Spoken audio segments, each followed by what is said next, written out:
So welcome to episode 5 of the Scafol Survey Solutions podcast. Today I'm lucky to be joined by Richard Ballam, a fellow of the Royal Institution of Chartered Surveyors. Richard qualified as a chartered surveyor in 2023, has a wide range of surveying and valuation experience across the northwest of England and North Wales, where I'm from, gaining work in a mix of large and small firms, carrying out a full range of residential survey and valuation work for both mortgage lenders and private clients. Despite having worked for large and small firms in the past, Richard's decided to set up, is it Rickards Oliver Limited? Rickards Oliver Limited, yes. Yes. And today we're going to discuss his reasonings for doing so, how he went about this, and the ups and downs along the way. So, Richard, did you want to introduce yourself and give a little bit more detail about my brief Google search information? Yes, absolutely. I'm a general practice surveyor. That was the old general practice route that's qualified under. So been a surveyor since year 2000. Got my MRICS in 2002 and FRICS a few years ago. Just trying to remember when that was, but it's about 2017, 18. Yeah, as Rodri says, I do a wide range of work. Part of the corporate work I did was managing a team of surveyors as a regional director. I spent a lot of time dealing with PI claims, and it gave me a very good appreciation of what goes wrong. Not just because surveyors miss things, but also just general customer care complaints.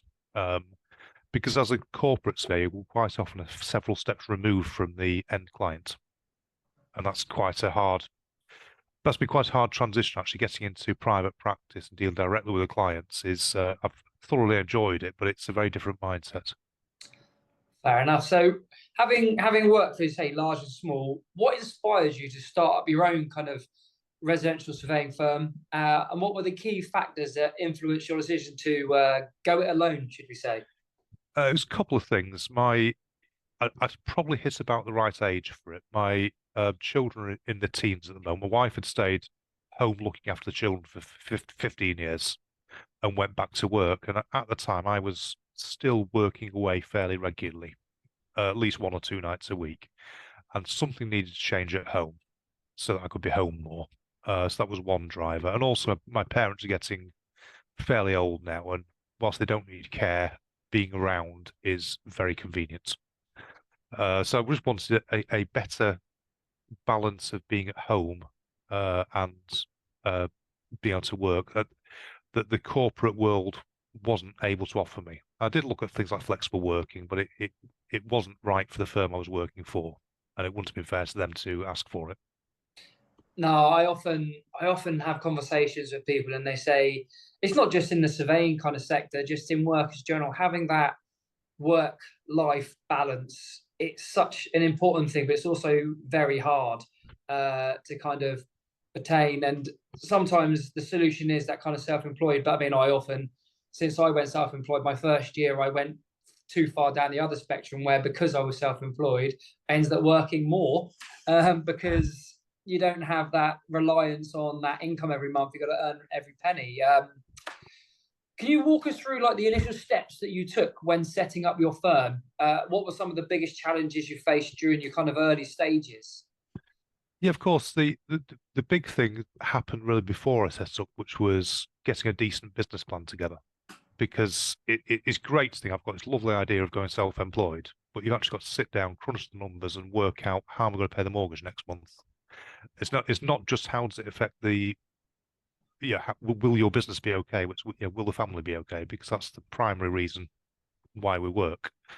So that took me a bit of playing around with Excel, talking to my wife, and just deciding, yes, we can do this.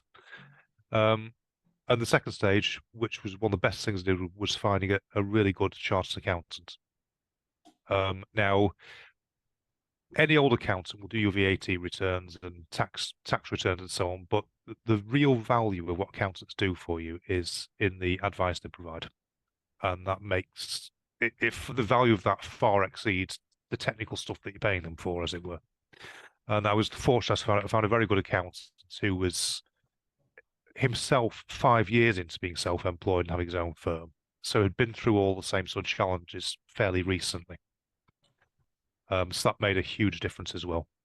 Absolutely. I was always very fortunate. My wife's an accountant, Oh, so there you are and my then. wife's always right. So her advice is more instruction than anything else. So absolutely, you talk about the crunching the numbers and you're making sure your mortgage is paid and stuff. These are all things that when someone's sitting there thinking, right, I'm going to go alone, the first questions that come up.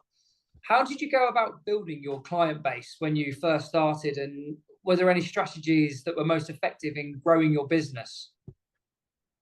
Yes and no. I initially set up some consultancy agreements because I've got a lot of contacts in the industry, and I've been very, very fortunate that several people that I've known for years have rallied around and referred work that they don't necessarily want to handle that I'm more than capable of.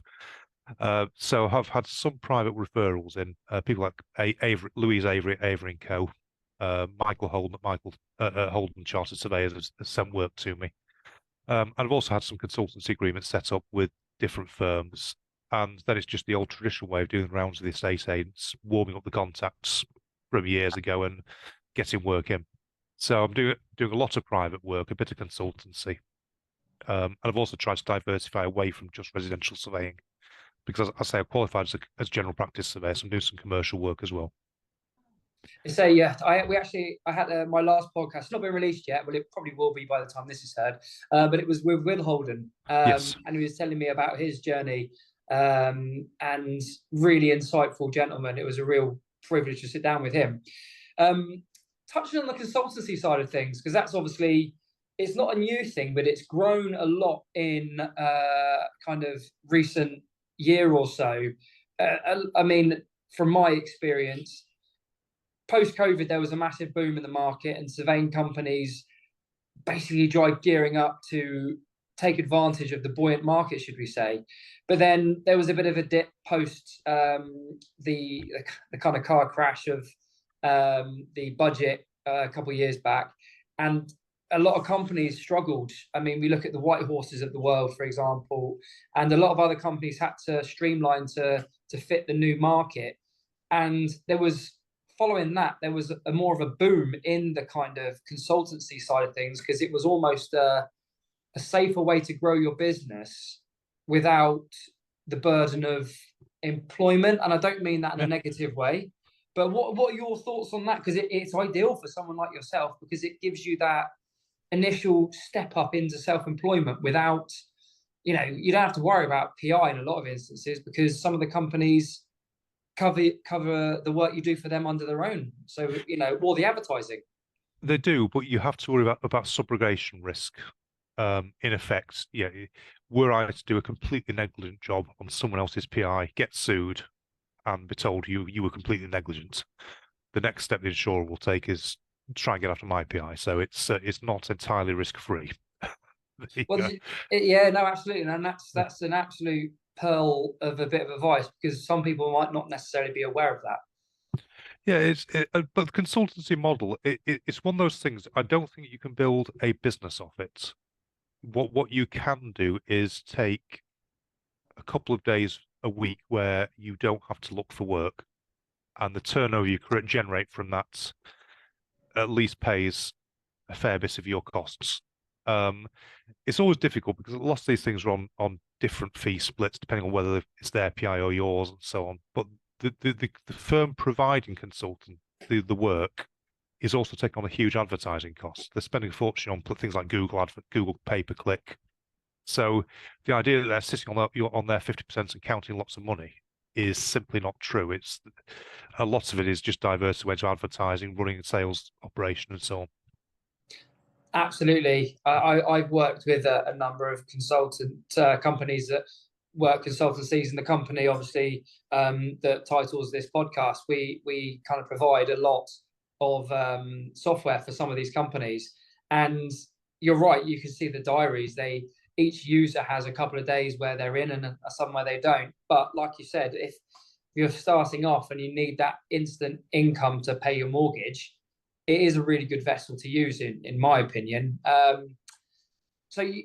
Moving on, we talked about obviously you having worked for larger and smaller organizations in the past. What are some of the advantages and disadvantages of running your own firm compared to working within a larger organization, other than obviously the work-life balance, which is one of the main reasons why you decided to make that step in the first place? The larger organisations are wonderful in their own way. So if you look at the volume mortgage valuation providers, for example, and there's a few of them, have really worked out how to service what the banks want, do it in a streamlined way, and they've got a very good machine set up. Now it's not always very pleasant to work in that environment because it's incessant, but I think they've done a really good job of it. And with the cost of PI, it's only those big firms now that can really afford to do it, because your average small firm cannot afford the PI for mortgage valuation work, even if they wanted to do it. I've had to turn away some commercial bridging work because, again, the PI situation is such that you simply can't get the PI for it. So that's I think the big firms have a lot of benefits to them. The disbenefit, as it were, is you are in effect stuck into a very narrow range of work, because the big firms can't just be doing bits of everything. They have to get people out working as efficiently as possible, doing the same thing day after day. So you miss out on some of the more interesting stuff that you could be doing. Absolutely. It's interesting because, I mean, a surveyor, a residential surveyor, for example, is actually quite a well-paid job. Oh, yes. But yeah, the problem comes with but you have to justify your wage. And you look at mortgage lending valuations, for example. I mean, it's not a massive fee for them. So in order to justify the wage you need to offer a surveyor to come on board with you, they have to do X amount of work. Yeah. So, because you would talk about the insurances, you talk about all this, and yes, the larger the company, the greater the connections and so on and so forth, and leads they get in. But ultimately, there's still a massive outgoing. Absolutely. The salary model for residential surveyors is very high, and long may it continue, but you have to do a lot of work to earn it. Absolutely, yeah. As a RICS qualified surveyor, how do you ensure that your firm maintains high professional standards, mainly around compliance and regulation? Because when you work for these large firms, a lot of training is delivered for you. They make sure you maintain your CPD.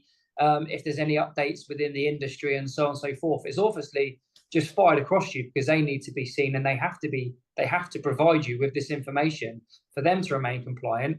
When it's on your shoulders, how does that differ, and how do you personally stay up to date with everything? You start by understanding that the only responsible person is you, and that there is no one else to do it. But it's not that complicated. You sit down with a red book. So, for example, terms and conditions have to be. There's lots of things that have to go in terms and conditions, and I sat down with a blank piece of paper and wrote from scratch, because if you start trying to nickel the people's, as many of us have thought about in the past, they're wrong as well. So you're actually better off starting with a blank piece of paper and just going through the exercise. Same with home survey standards. Is I've got a copy on my desk, and it's just a case of doing your best to keep up with whatever's coming out you, and recognizing that nobody else is responsible. Because if were I to drop in some sort of regulatory failure, the first question would be, well, Mr. Ballam, we published this 3 months ago. Why haven't you read it? And there's no answer. Absolutely. How so following on from that then, where do you get your information from? Do you have alerts, or is it just constantly staying in tune with what's going on? Keep an eye on the RICS websites. Keep an eye on LinkedIn. I'm a member of the RSS Northwest board, which again gives me no excuse for not knowing what's happening in the RICS, as it were. Like all of us, the RSS are not best at communicating, but you just do your best to find out what changes are coming out of me, and they're usually fairly well trailed. It's just that you might have read something 6 months ago that goes to do something about something at some stage, and you'll never hear about it again, and you've got to keep an eye out for things. Yeah, I love RICS. I generally do, obviously, but I do find their website very immersive I think is the polite way of saying it. And if you're going in there looking for something in particular, yes, you can find it. But if you're just going in there to find out what's going on, you could find yourself swimming in all kinds of irrelevant information to yourself, because they're such a broad, it's a broad institution that covers such an array of areas. You can't just type in surveying regulations, because you'll get all kinds of different bits of information that's not necessarily related to what you're looking for. Have you heard of Surveyors UK by any chance? This isn't a plug for them in any way, but have you heard of them? Yes, I have. Yeah, so that's an idea that a lady called Nina Young discussed. I had a podcast with her earlier, and she's trying to create something where it's a little bit more accessible and filtered through, which might be useful for these kind of regulatory updates and CPD learning for people like yourself that run their own firms and are, as you say, highly and solely accountable for everything that goes right and wrong in your firm. Absolutely. Final question for today then. What advice would you give to a surveyor who are considering setting up their own firm, especially regarding planning, financial considerations, and really navigating the competitive landscape that is the residential surveying network? The first thing is make a strong financial plan, and also recognizing the benefits of what you currently have in employment, because you can be fairly well paid on somebody else's risk, as it were. So in essence, you've got to look at your business plan and think, hang on, if I'm earning X, I really want to get my business to a state where I'm earning X plus Y within a reasonable period of time. You're not going to do it in your first month, but you want to be doing it in the first couple of years.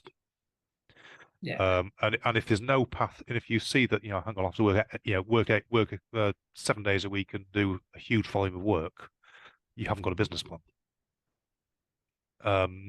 So that's the first step, is looking at your employment, thinking, is it really that bad? And do I want to take the risk or not? And the second is just coming up with a solid plan, and accepting that it will be different from month to month to month. So what I was doing this month is completely different from what I was doing a year ago. Yeah. And I suspect it will be different in 6 months. Yeah. But that's part of the fun. No, it is, isn't it? It's as the industry and the market evolves, you've got to move with it, haven't you? You've got to ride the waves, I guess, is the best way of saying it. But yeah, I mean, that's really all for today's episode. And obviously a huge thank you to Richard for sharing his journey to setting up his own firm. Obviously, hopefully valuable to all our listeners looking to make that leap themselves. Thank you very much for coming on. It genuinely has been a pleasure talking to you, and you clearly have a very good insight into what it takes to setting up your own firm and making a success of it, because you're, should we say, living proof that it is a feasible journey to take, but it's not an easy one. Yeah, absolutely. Perfect. Well, thank you so much for your time. You're welcome. Thanks for the listeners for tuning in, and we'll catch you next time on the Scafol Survey Solutions podcast.